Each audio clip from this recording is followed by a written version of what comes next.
बढ़ेंगे खबरों की ओर। प्रदेश सरकार भले ही डीएपी की कमी न होने का दावा करे, पर जमीनी हकीकत तो ये है कि डीएपी की कमी की वजह से रबी सीजन की कई फसलों की बिजाई प्रभावित हुई।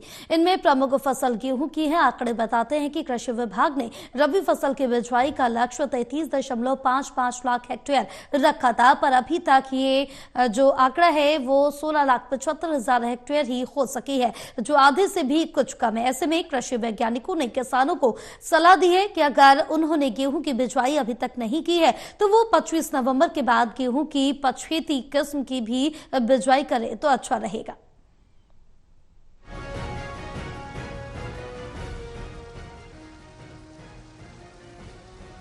प्रदेश सरकार और कृषि मंत्री बेशक डीएपी की कमी से इनकार करें, पर जमीनी हकीकत ये है कि रबी सीजन में डीएपी की कमी के कारण फसलों की आधी बिजाई भी नहीं हो सकी है।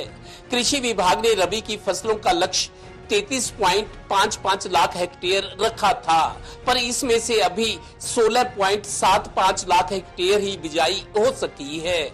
ये कुल लक्ष्य का 49.93% है, यानी आधे से भी कम। आंकड़ों की बात करें तो पिछले साल इस समय तक 17,70,000 हेक्टेयर में बिजाई हो चुकी थी। बात तो सही है। क्या है, सरकार की कारगुजारी इस हिसाब से चल रही है। जैसे अब की बार डीएपी के वजह से मारामारी चल रही है, डीएपी की सरकार पूर्ति नहीं कर सकी। अब की बार जो पीछे बिजाई हुई थी, अब की बार लगभग 1,087 हेक्टेयर के करीब कम बिजाई होने के चांसेस लग रहे हैं अभी तक, क्योंकि जो खाद नहीं मिलेगा तो कब बिजाई करेंगे।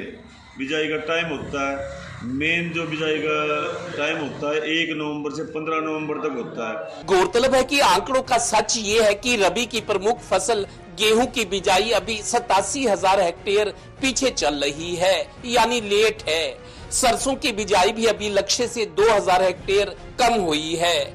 ऐसे में कृषि वैज्ञानिकों की सलाह है कि किसान जल्द ही गेहूं की बिजाई कर ले, क्योंकि मौसम अभी गेहूं के अनुकूल चल रहा है। अगर नहीं कर पा रहे तो 25 नवंबर के बाद गेहूं की पछेती यानी बाद वाली बिजाई करें।